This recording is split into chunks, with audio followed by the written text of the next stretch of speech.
the 2-month review podcast slash videocast, in which every week we talk about a single book, bit by bit, section by section, enjoying it, having fun. Oh, okay, we're back. We're here. I was waiting for you to interrupt me there, Brian, and tell me that was boring.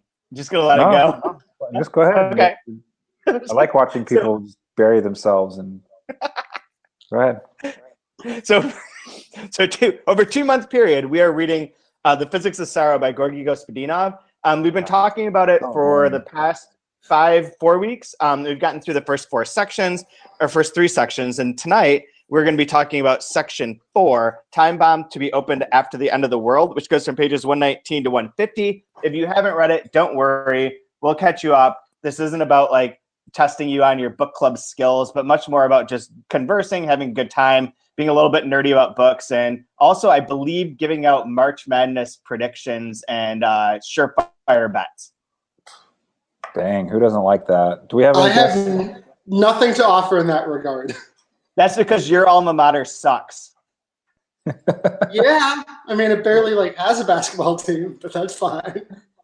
So as always, this is Chad from Open Letter Books, and I'm here with Brian Wood, who is the author of a forthcoming collection of short stories, also a very big, played a prominent role in The Ladder, a forthcoming, what do you want to call it, Writers' Conference that's taking place in June here in Rochester. And we're joined this week by Patrick Smith, who's been on the podcast several times, and is a writer, a reviewer, a reader, someone who's a judge on the Best Translated Book Award, and most recently has become a bookseller by joining the ranks of booksellers and take a job at Ebenezer Books in Johnson, Vermont. Yep, it's kind of in the middle of nowhere, but there's the Vermont Studio Center is nearby, which is like one of the largest artist and writer retreats in the country. And so we managed to do pretty well with them. Yeah, you should come. I guess I can't go because Chad took the writer label away from me. He offered that branch out that I'm a writer and then just took it away. But yeah, I know that you write reviews, but I don't know if you write creative fiction. No, I used to, and I've been thinking about it. But just the general thing for someone who reads a lot: think about becoming a writer, and just don't do it. But the Johnson Studio Center has a really good relationship with Ebenezer, and it goes well for us. A lot of our sales are there, and then when writers come, we carry their books and keep on carrying their books after they leave. So it's nice. How many spaces do they have at the Vermont Writers Center? I want to say it's between 30 and 50 a month. I might be making that up, but it's 30 and 50 writers are there every month? And artists. It's artists and writers. It's big. It's definitely a large retreat. That's a statement. Brian leaving the podcast is a statement more about Vermont and less about anything else. He's just like, I think about Vermont. I think about writers all getting together in Vermont. That. No, gone forever. I don't blame him. I try to leave all of the time. That's gigantic. I didn't realize. I knew that it was sizable and that it's a very important and prestigious place to have a residency at and to be involved with. But I didn't realize it was that large. I could be wrong, but I'm pretty sure that I'm right. Which is how I feel about most things in life. But and so, how do you like being at the bookstore? I mean, I'm only in my 3rd-ish week, and I'm only there 2 days a week. But I love it. There's a regular who seems to buy 5 or 6 books a week, and a bunch of them in translation. And he is a gruff but friendly Vermonter who clearly wants to talk but doesn't want to be told what to buy. So it's like a long con of trying to figure out how to hand sell to him. He today mentioned he really likes Latin American stuff and South American stuff. So I'm like, okay, I got to start planning out what open letter books to pitch his way in a little bit, but I got to give him time to get comfortable with me first. But gotta sell him on Rodrigo. I will. I got to get there though. He clearly, we talked for a while today, but he clearly didn't want a forced suggestion. I'm like, okay, we'll just talk. We'll just have fun. But yeah, I like it there. That's it seems like a good fit and a good match for you given your background. One thing I didn't mention when I was introducing you this time is that you also work with the Schofield, the online magazine that is a very thick, well thought out, smart magazine covering international literature of the 20th century, more or less, by featuring a single author in a lot of essays about that particular author, sort of rediscovering them, giving you all the information you need to know about that author, and then also including some other sort of book reviews and other pieces to kind of go along with it. And there's usually a theme that we think connects with the author, and that lets people kind of approach the author in abstract ways sometimes. You know, there can be very academic stuff about them, and then very kind of, there's a tangential connection with them. And the next issue will be on Renata Adler. So I'm looking forward to working on that one. That's cool. And the one that came out most recently is Kobo Abe? Yep, that's it. And that was a good issue. Thinking about it, like the Boxman doesn't seem that far removed from Physics of Sorrow. No, yeah. I think there's definitely a connection. Let's see that. That's my segue. Yeah, and I like affirmed it, but then I wanted you to follow up on it because I didn't have an instant follow up. Just the sense of like an individual who's trying to find their way with a sort of like blindered view of things. This kind of this kind of related between the two. Yeah. Yep. I'm reaching here. I've also read the Boxman like 15 years ago. So they're both collectors. They're both collectors. Yeah. They're both collectors. Yeah. He collects things in his box, and Georgie collects a lot of different things, like in a time capsule. A time capsule that might well be like his entire existence and life. So, Patrick, had you read this book before coming on for the podcast? Yeah, I had reviewed it for Full Stop when it came out. Oh, okay. And I believe the year that it came out, I was a judge for the BTBA. That seems possible. Yeah, I think it was. And I think did it come out the same year as War, So Much War? No. Okay. Those are two separate years. Okay, then I'm wrong. It was the year before that. Okay. But yeah, I reviewed it for Full Stop. I liked it a lot back then. So it was nice to have a motivation to revisit it. I don't reread much, if at all. So it was nice to come back to something. Yeah. Is that Commander Riker behind you? That is. I always had this joke with my friends that I always thought Commander Riker looked like he was opening an invisible door with his forehead in every scene that he's in, because he's always the like, Riker lean. Yeah. Yeah, no, the Riker lean is very important to Riker. It's wonderful. I appreciate you noticing that. It was put there for chat, really, but you have no idea what a side corridor one could go down if you bring up more Star Trek things with Patrick. Oh yeah. There's so many episodes Patrick has been to. Yeah. Dude, no. This is beyond that. There's a town that Patrick's been to that is like a recreation of Star Trek. Well, it has a recreation of Star Trek, and it's run by an Elvis impersonator. Huh? Is it only TNG, or is it all different? It's the entire original series set. Oh, okay. Wow. Like highly detailed recreation, run by an Elvis impersonator. That's a blast from the past, like something that would come out of a time capsule. Another good segue. Yeah, this chapter sounds like it would be the name for like a B-52's song or something. Like, Time Bomb! Or a Godspeed You Black Emperor track. I was listening to that while I read this. I'm not kidding you at all. Godspeed is the reason I wasn't listening to the podcast or watching the podcast last week, because I was seeing them.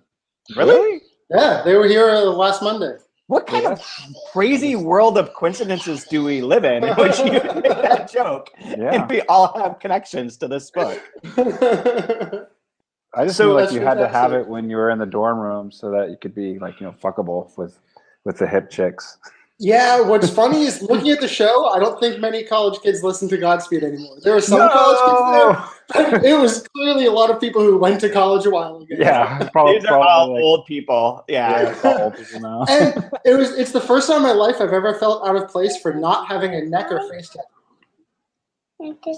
Wow. A lot of neck and face tattoos. Yeah. Okay. You have to go back. Go back and let's go watch. When I was in the hospital for a baby for Alex being born, I saw numerous people with neck tattoos, and I always wondered, like, you could be going to any number of these departments.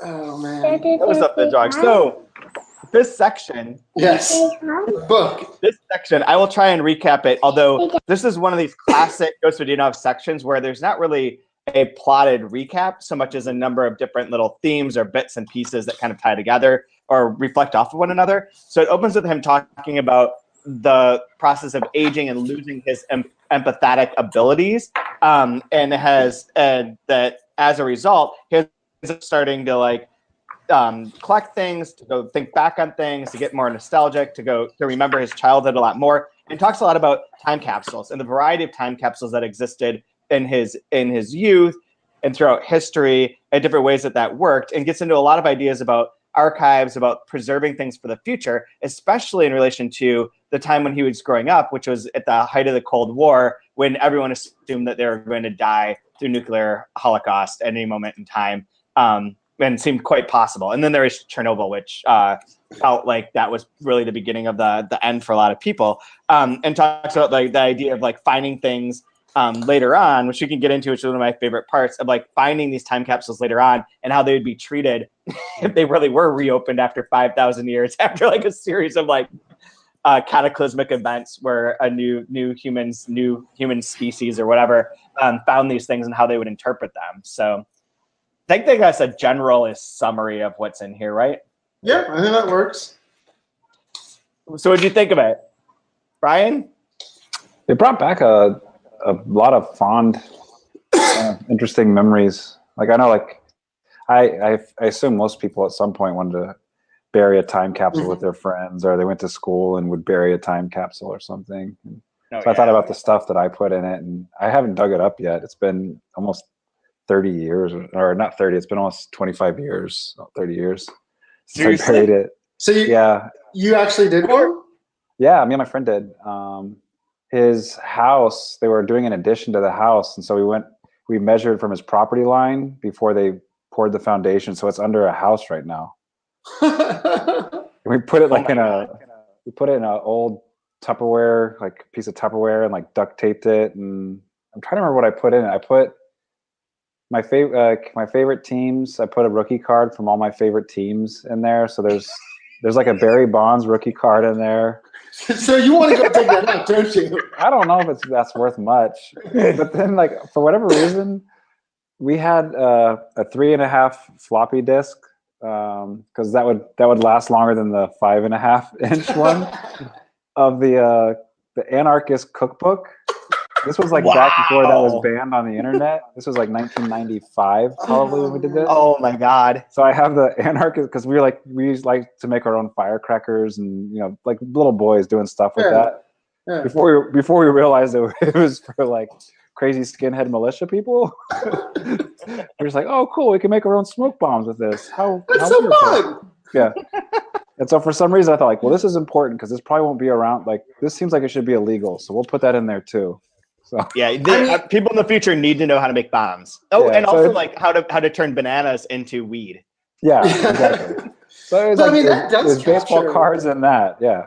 I mean, the Anarchist Cookbook does kind of capture a certain era where like innocent teenagers had fun having that, as opposed to like teenagers now having it would be like, well, you're now on a list. Like, you're gonna go kill your school. Like that was something that was never thought of. It was just like you just had the thing. Just, you know, dumb kids that want to go break bottles and I can make with dry ice. I can make a paint, blow up get paint everywhere on their front porch if I don't like them, like that kind of stuff. So yeah, that was in my time capsule. Put on a list right now too. Now I'm on the list. Yeah. This is the day we are recording this on the day. If you're watching this, you know this, in which there were multiple explosions in Austin. So Anarchist Cookbook is probably the worst thing that we could be talking about through a Google Hangout. Well, it's funny because he was talking in this. He talks about the different types of like different forms. Like a book would be much better than like if I dug it up. I don't even have a way to read a floppy disk. Yeah. No. I don't have a way to read a normal disk, and that's one of the coolest parts of this. Like bringing up that idea of like, we think that because everything's digital now, it's preserved forever, but it's actually like less preservable because so much of that goes away. We used to have at Elke Archive, when we were moving through from one of our offices to another, we found the original digital files for the first books that were printed by the press. And they were in this like square plastic thing that was probably like this size, like a little bit bigger than the size of the book. And there looked like a laser disc sort of thing inside. And there was like some contraption that we found that you could jack them into that would like crunch and be like very like mechanistic. There's no way to attach that to any given computer that we had in the office or would ever be able to find. So it was like, these things are great because they're like archival and they're the first books. No way could you ever access them at all. Like, I don't have the first clue how you would be able to do that. And that's one of those problems that we have nowadays. And now everything's in the cloud, and that feels safe, quote unquote. But if there's anything goes down, all knowledge is just gone from the internet. And so in addition to him talking about the paper being the best way of preserving something, he says the hexameter, with the Trojan War is preserved in the capsule of hexameter. And I think he means, as much as he means writing, he means the specific form and style of hexameter. So I questioned if his fragmented style that he uses is something that he sees as stronger than a straightforward continuous narrative or not. I didn't have an answer. I just kind of started to wonder if the form that he's using is somehow more preservable than a continuous narrative. Because if anything, if parts of this are lost, there's still more of the work than if part of a solid narrative is lost. Yeah, it's a good question.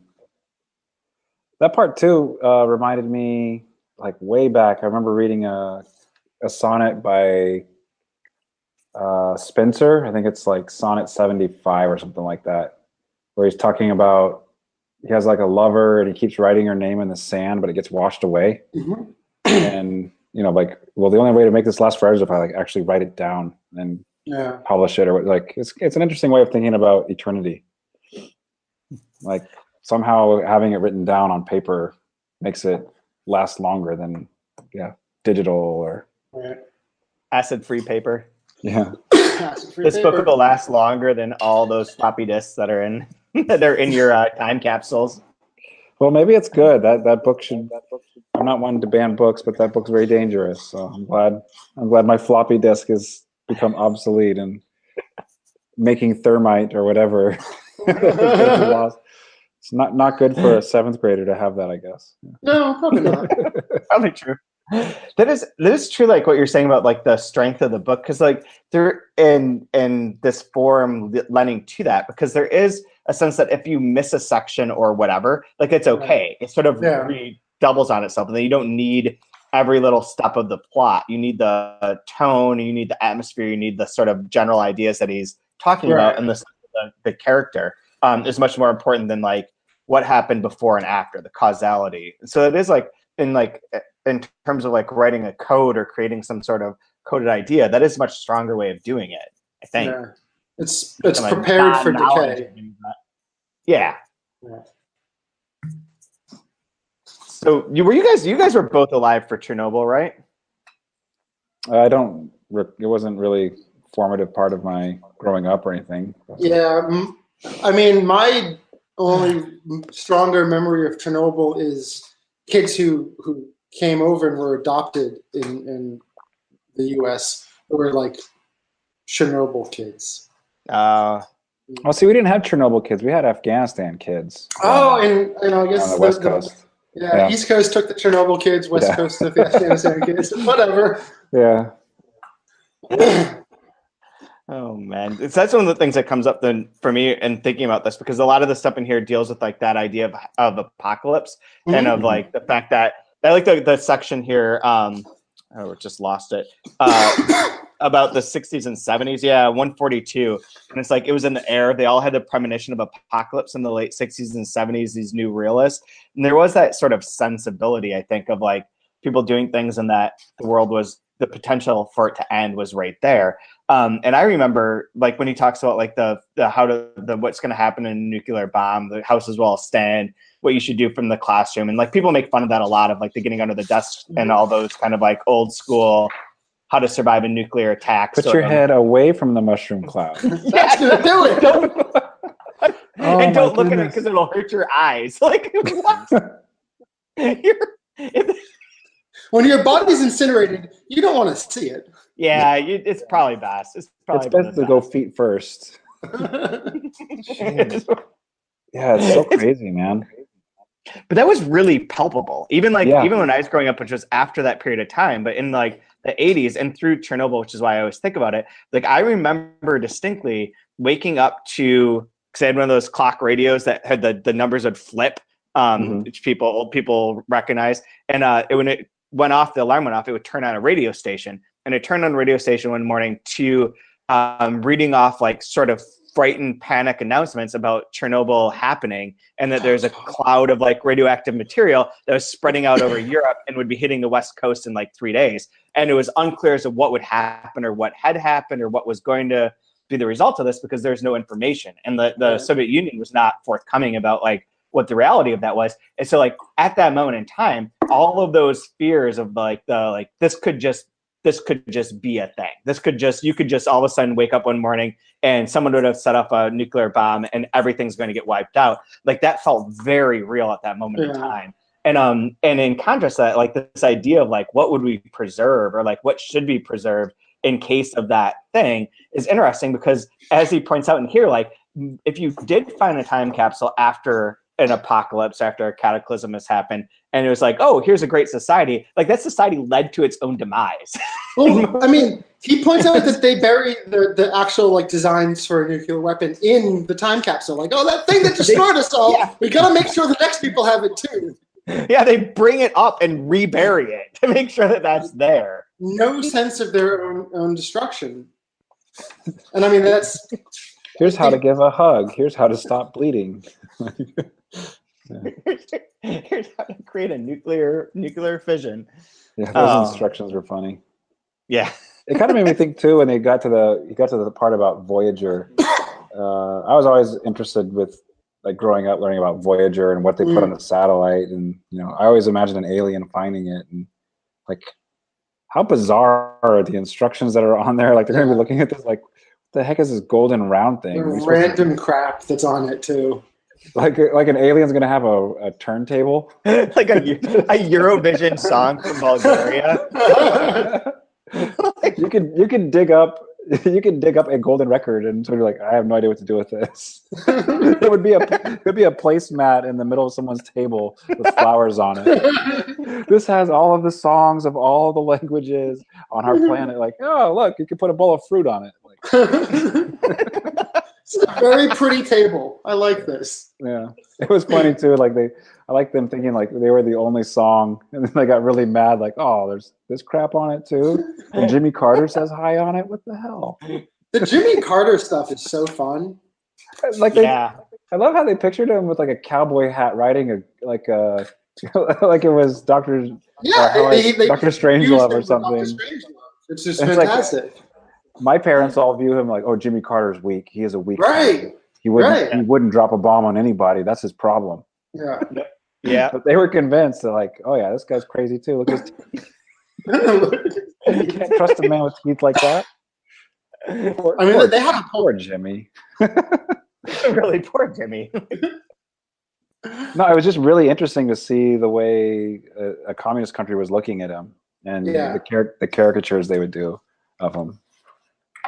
And I'm sure it's probably laughable the way we had caricatures of communist leaders in the 70s and 80s. Gorbachev with his with the birthmark. Yeah. Like he always seemed that was rife for like humor and satire and dismissive-ness. In elementary school, I have a birthmark here, and it gets more red in the winter, but it kind of disappears in the summer. I get made fun of a lot in elementary school. They'd call me Gorbachev because I had a birthmark. I started like reading up on who Gorbachev was, and I'm like, hey man, Gorbachev is actually kind of a cool dude. Like I'm cool to be called Gorbachev. It beats Khrushchev, so yeah, absolutely. And Stalin. Yeah.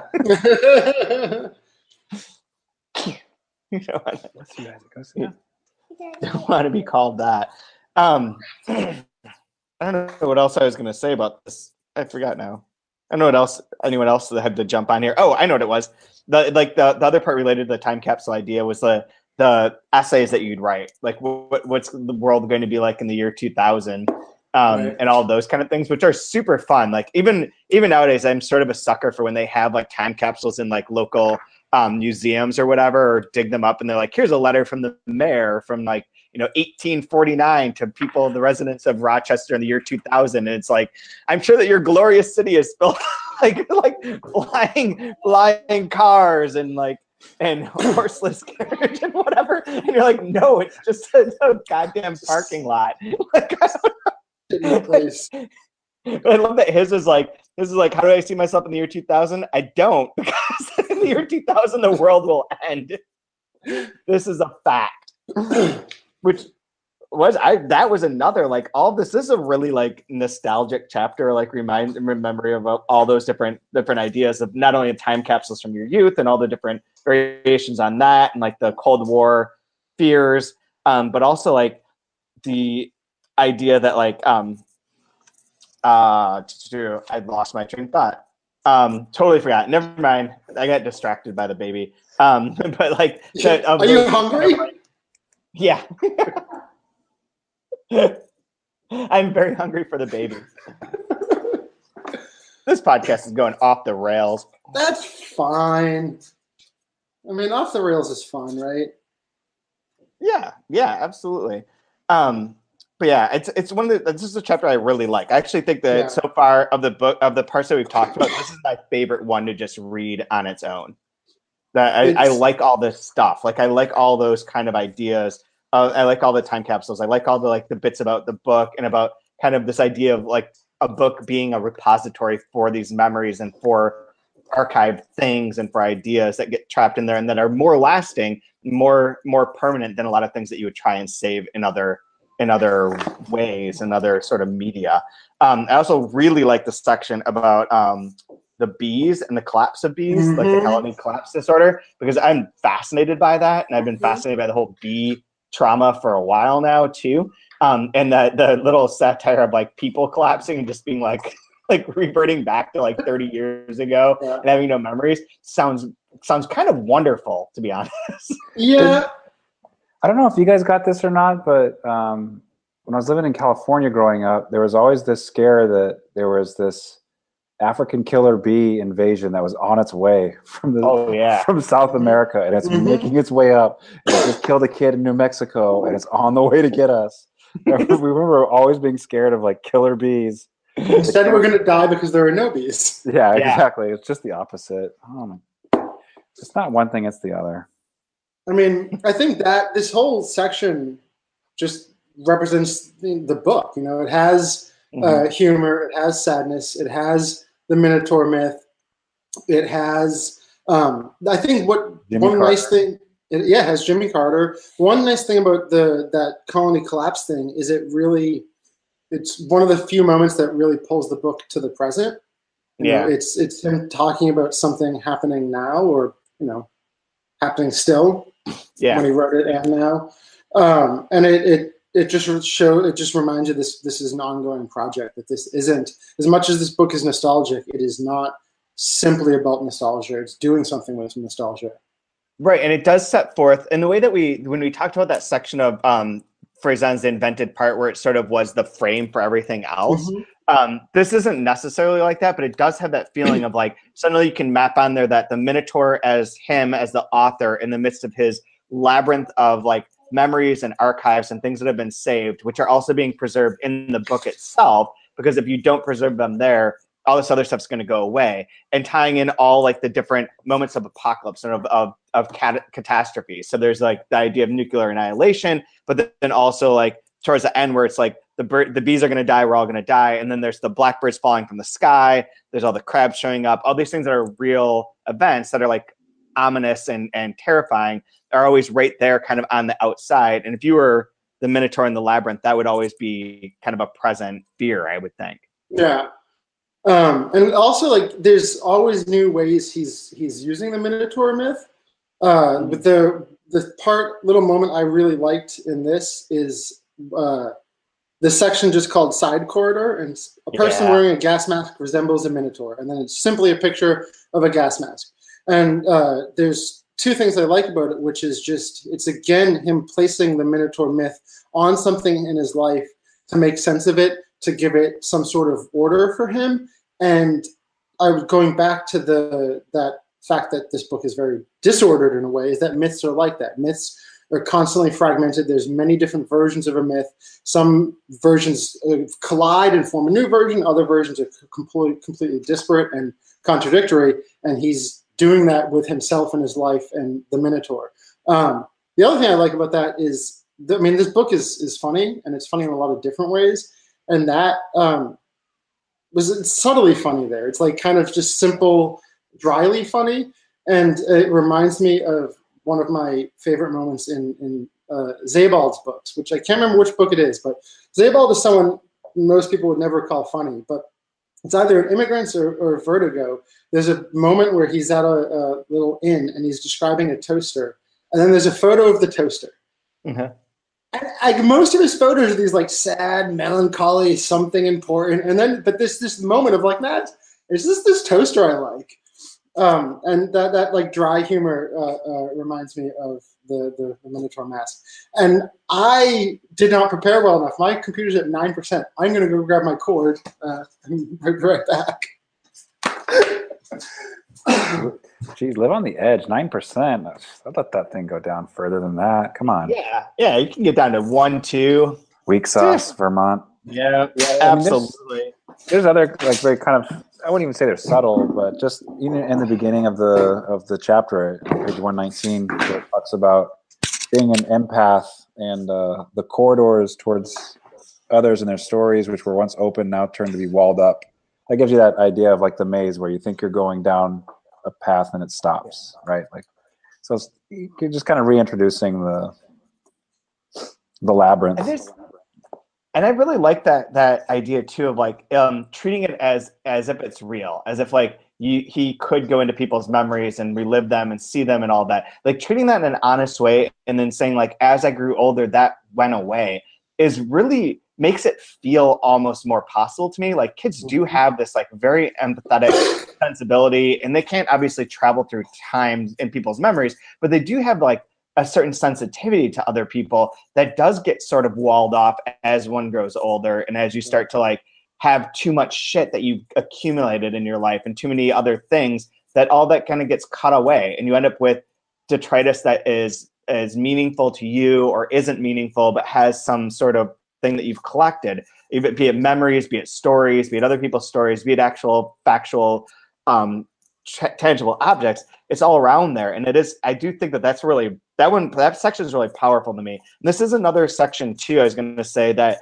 ties into his other books. So like when he says like when he goes through his like list of like moving, I forget where it is, but like, oh yeah, farewell, new apartment, new farewells, move of my student years, moving out after divorce, moving to other countries, coming back. That seems to tie into Natural Novel, the novel that we published at Delphi, where it's all about his divorce and has some of the same sort of themes told differently and using a similar sort of style, kind of mosaic, like fly's eye sort of style is how he describes it in there. And that's the metaphor that he uses, that it's all these little pieces. And if you can see all the angles at once is the only way to understand like the trauma of this divorce and of like one's life. But he does in there have these bits about like the boringness of the 80s or like the 70s and what they were like. And that kind of resurfaces here, and it kind of ties together, creating a Gospodinov, I can't even talk. One more time. Gospodinov sort of, I'm trying to make it into a world. Gospodinovian yeah, world. There you go. You did it. Yeah, that works. That's the word. But he does have that with his different books that interact. And Gostine is another one that pops up in that story and other stories, is tying it in further. So they're almost like these things are connected in a way of like detailing a bigger sense of life that he's doing through his writing, and how writing can play a role in that. Probably not, but sure, that works for me. Fair enough. I'm just kidding. got nothing. I do like that section too, where he does reference a lot of parts from this book.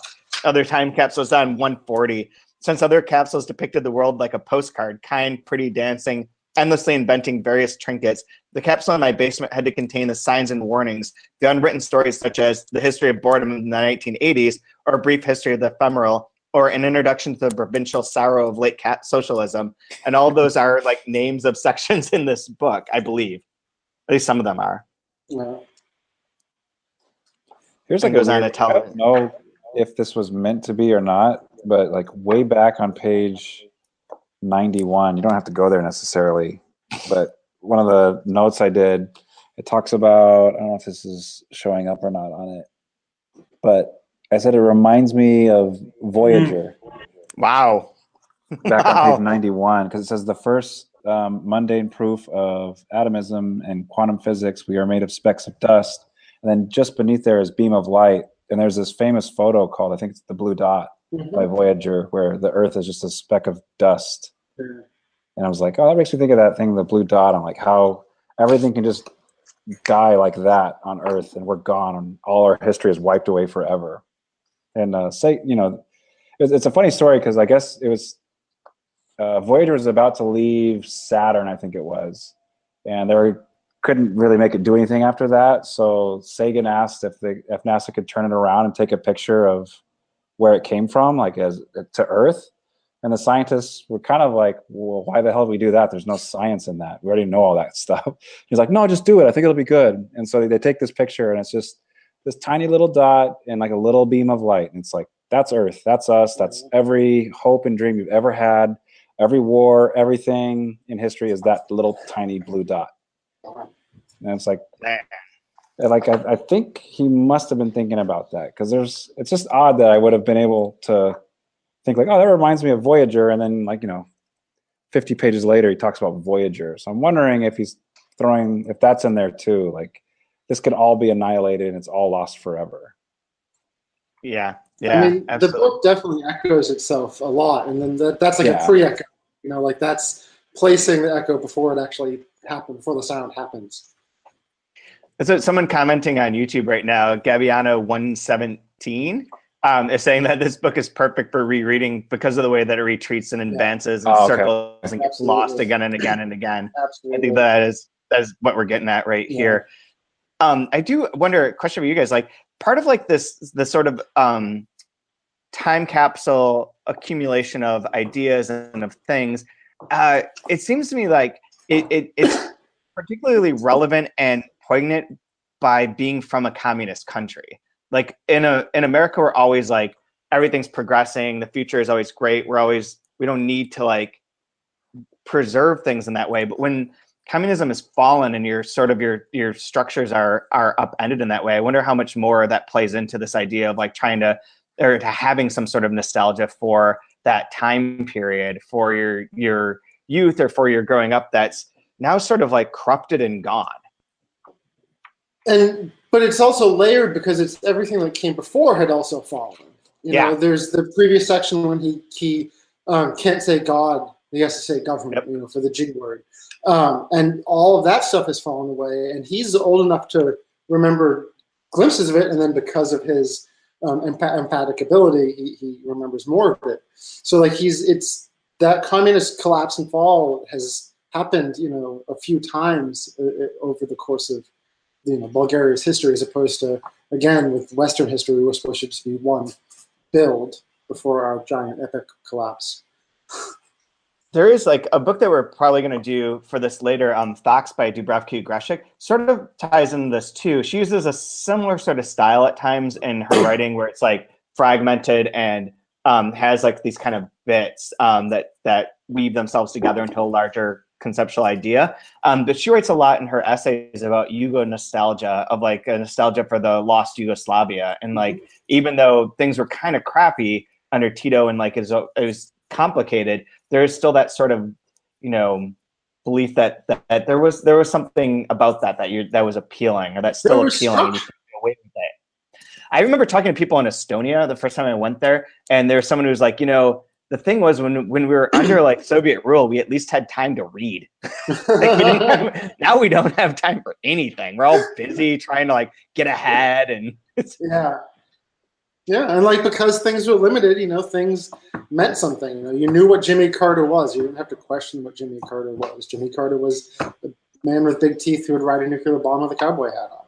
That's that.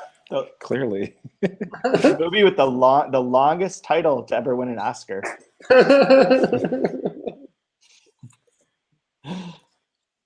My little trivia fact for everyone tonight. Trivia is good. Trivia is good. So, I don't know, is there any other section that you guys wanted to talk about? No, I really wanted to talk about with March Madness. So Barack Obama filled out brackets. Is Trump going to fill out is ESPN going to go to the, are they invited to the White House to do a bracket with the president? That has to happen. Because his alma mater is a 16 seed, and I would love it if he was just, well, Pennsylvania, they're going to play bigly. They're going to play hugely. I would prefer footage of Trump trying to play basketball.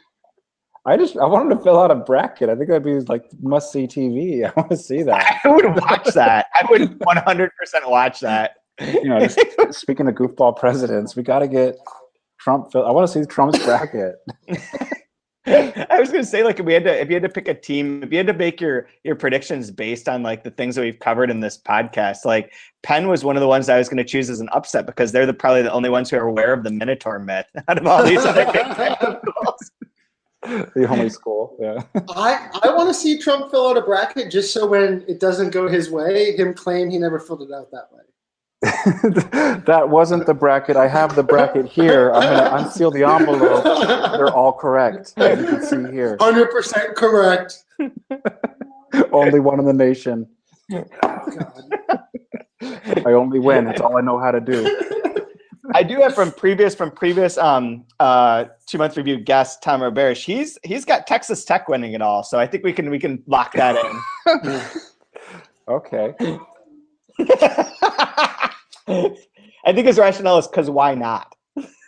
I mean, that's a good attitude for 2018. Yeah, you never know. Anything can happen, man. I don't know. I just want tomorrow.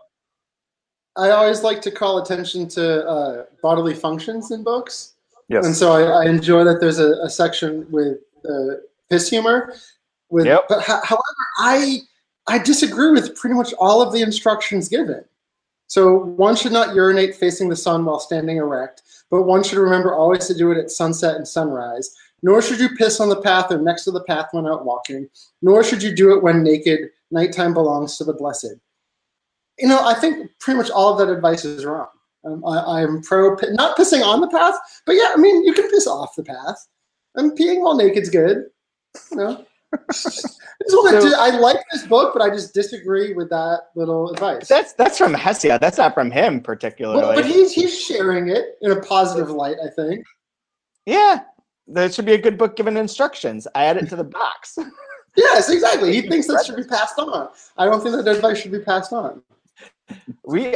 So the baby with the new baby, which I have, which we were talking about last week as possibly being born during the podcast. He was born a couple days later. But last night was the first night that as changing him, there was a strange looking thing that was above his head. And I thought there was like a spider web that was attached to him or a cord.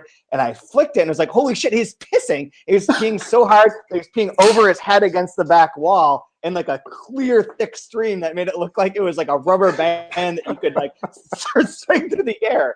So like, I think he's taken this advice and done something with it. Hey, I know grown men that take medication to do stuff like that. I know. I was like, I'm jealous. Yeah, some people pay money for that. This is true. So did anyone have any last comment sections? There's one other question I was asking about what post-Soviet country does sadness and nostalgia better than this, or how this stacks up to other representations in Eastern European literature of nostalgia. And the only thing I was going to say to that is it does remind me mostly of Dubravka Greshik. Like, sure, her books, especially like Museum of Unconditional Surrender, do have a lot of play around this, as does Europe and Sepia from an essay point of view, do a lot of like diving into like the complications of nostalgia, and also like, especially when you're living not in your country anymore, which Gorgi is not. Like, he still lives in Bulgaria, except for right now when he's living in New York City as part of a Cullman fellow, but he is still there. And so hers is both a mixture of like the nostalgia of those times and the complications of that, and the fact that like she lives in exile. So a book that we're doing from her in the fall, American Fictionary, it was written when she was first in the US, not at Middlebury. Where was she? I think it was in Connecticut. And she wrote a series of essays that were kind of about the American experience compared to what's going on in Yugoslavia. And at that time, like, America's like very, glorious and into fitness trends and all the normal American things. And meanwhile, her country is being devastated by like an internal civil war. And it's very interesting to look at those two things, and it plays into what we're talking about in terms of nostalgia here as well. It does seem to come up though a lot with Eastern European literature, this sort of like kind of ache and like trying to deal with that past. I think Polish literature does a lot of that, in part because of World War II and their role within that they always kind of digging through like guilt and nostalgia and guilt. And like this guilt over the nostalgia and all kinds of problems with that, because they're very complicated history. But I don't know if you guys had other ideas. No, I mean, I guess the last thing I know I want to talk about more relates to having that, our favorite quote. But the sorrow thing is wonderful. I mean, part of when I reviewed it, a lot of it caught my interest. The fact that it's going to be kind of humorous and also a nonlinear narrative. I enjoy myths, so okay, that sounds good. But just the title was cool. Like, I'm simple sometimes, and I liked the title. I'm a fan of sorrow sometimes. I guess I listen to the National, so sorrow is a thing. But I was reading this at a coffee shop the other day, and someone asked me what I was reading, and they would ask me because they liked the title, and they seemed very into it. But it was initially the title that caught their eye, and I was like, okay, yeah, that kind of worked for me too. That was a thing that brought me in, because it's the physics aspect gives a sense of it being a study and trying to work it out, that you were trying to understand what sorrow does, how it works, where it comes from, how it develops. Like, it's he's studying sorrow. He's trying to grasp it and understand it.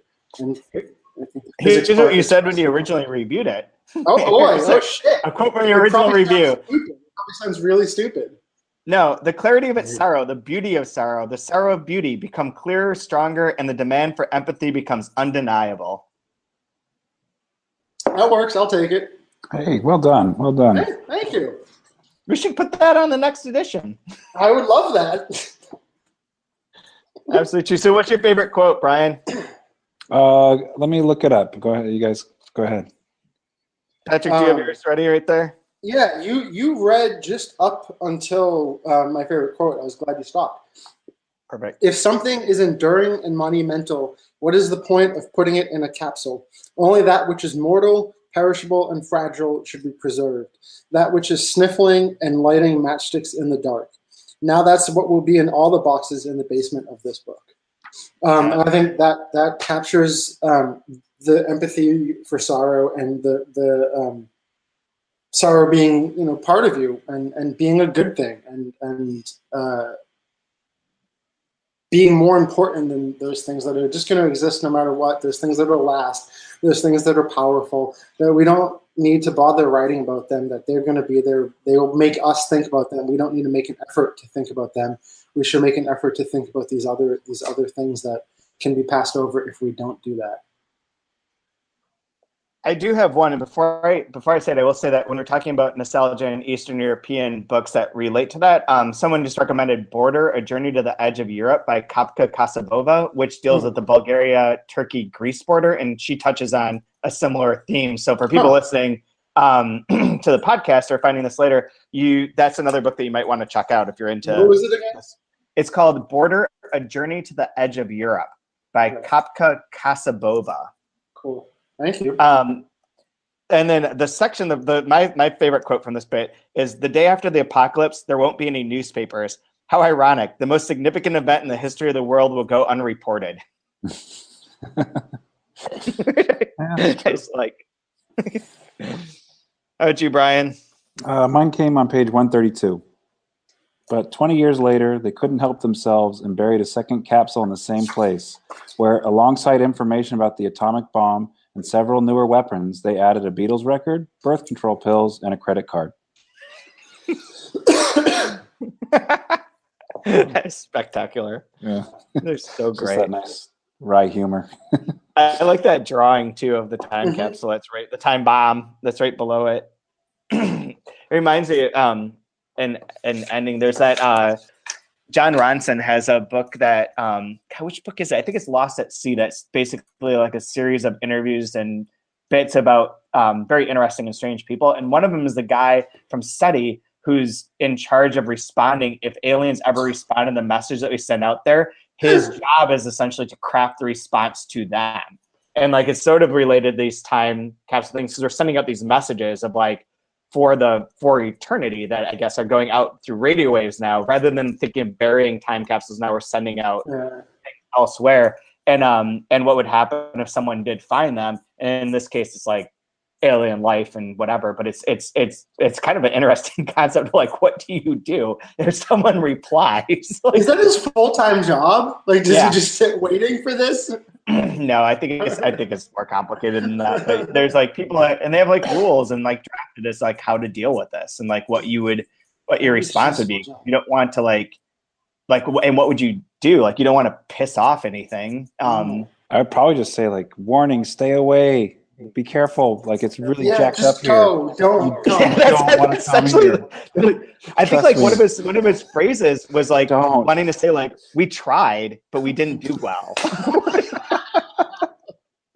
That's so stressful. I mean, I was stressed doing this podcast. I don't want to talk to aliens. I would just say wrong. Like my response would be, sorry, wrong number. You know who dis? Yeah, exactly. Yeah. Don't DM me if you don't know me. Anyways, well, thanks everyone for watching tonight, and for anyone listening to the podcast, thanks for listening. Be sure and like us on iTunes. You can find it easily at 2 Month Review. And tell your friends, tell everyone you can to either watch the YouTube videos, subscribe, download it. I don't know if there's anything else to add to that. Give us a rating. You can find Patrick. What's your Twitter? pp_smith_vt, I believe. I think. Yeah, sure. Sounds good. And Brian, you're at Brian Wood _. That is correct. Yes, sir. And I'm at Chad W. Post, and open letter is open_letter, I think. And sounds good as well. Next week, we'll be going over chapter 5, the green box, which goes from page 150 to 179. So another like 28, 30 page section. I forget who we're talking with next week, so it'll be a surprise to everyone, but I'm sure it'll be fun. And until then, be sure and download, share, get more people listening. We'll be able to ramp up the whole project more and more as more and more people. You're supposed to say smash that like button. Be sure to smash that like button. Get those notifications turned on. Point it like hello right here. Buy a shirt right there. Hey, you can also, just for anyone who has not read Physics of Sorrow or any of the other books that we've covered on the 2 Month Review podcast, like The Invented Part or Death in Spring, Rotorita's Selected Stories, Thomas Janssen bestseller, all those books are available through our website. And if you use the code 2 in month at checkout, you'll get 20% off. You can buy all of them there. So go ahead and do that. And be sure and rate us, share things, whatever. I got nothing else. And also go Texas Tech, I suppose. Sure. No. I think I had them losing the first round. This whole thing's exploitation, whatever. I think Michigan State should win because their star player donated $40 to get out of an FBI probe. I'm rooting for Pepsi. I think they're going to be the winner of this tournament, is Pepsi or whoever. You can donate to the FBI to get out of trouble? It's unclear how this worked, but good to know. I'm very curious about this program. You know, I don't think he donated to the FBI. He donated something else, and by donating, therefore alleviated the fact that an agent bought his mom lunch. Okay. The one thing I do have, I think San Diego State, 11 seed, they'll probably be an upset. They're going to win their first round. So your alma mater. That's the one. That's the only one I can give is San Diego. I didn't know you graduated. So, online classes. So. All right. Bye, guys. Take care.